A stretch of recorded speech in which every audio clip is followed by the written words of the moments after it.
The challenge, of course, is to decide which of the 1,000 things that you might say you can say effectively or should say effectively in 3 minutes. Big challenge.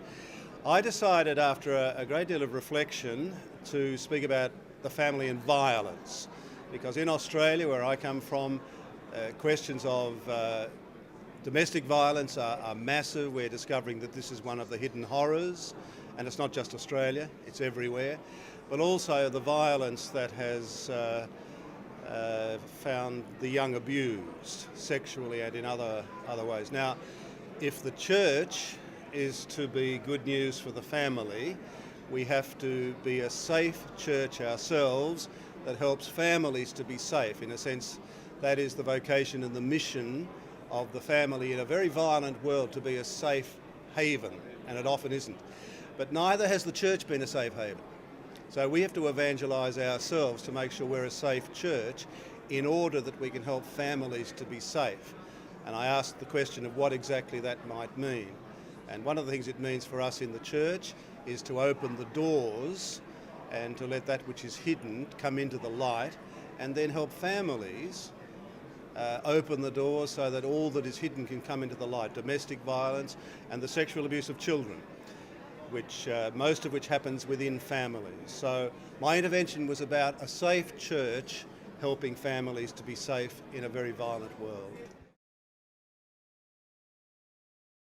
In very rough form, some general themes are emerging, but this new format is very challenging. So far it's been hard enough for us to know exactly what the task is, and therefore to know what our method in the small group particularly should be. So there have been moments of frustration, moments of uncertainty. Our discernment is always a messy business, and this synod has been far messier than the other synod that I attended some years ago. It's a kind of a fermentation. Now when you've got fermentation, it's not always clear what's going on. But I think the need for a new language is certainly one of the themes.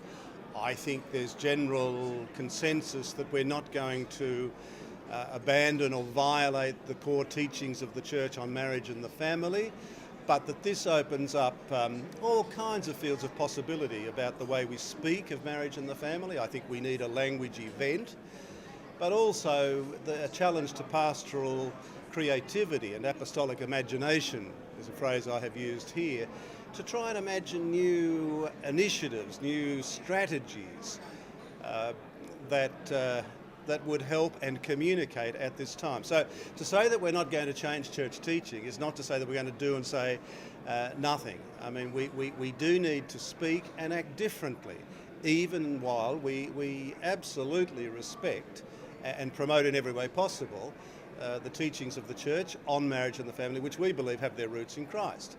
So in that sense, they're non-negotiable.